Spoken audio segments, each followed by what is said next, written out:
Buntis po ang misis ko at si Tekla ang napaglihian niya. Oh, friend.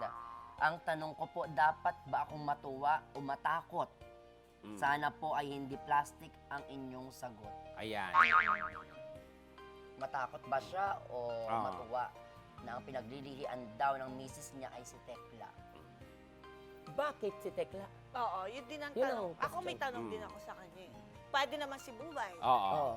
So, bakit Pwede si naman Tekla? siya. Pwede naman So siya. ngayon, himayin natin Mm-mm. si Tekla. Sa tingin mo, bakit ka pinaglihian? Ano ang greatest quality Yan.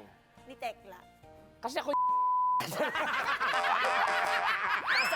Ay, okay naman! Nakakatuwa Oo. kaya si Tekla. Oo. Gusto nga namin siya igis sa your uno. Hindi.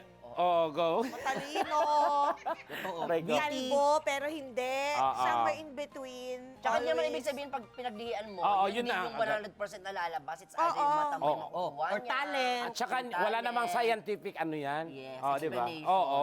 Oo. Isa una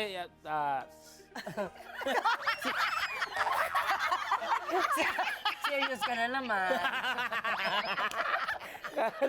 comedy show pala tayo.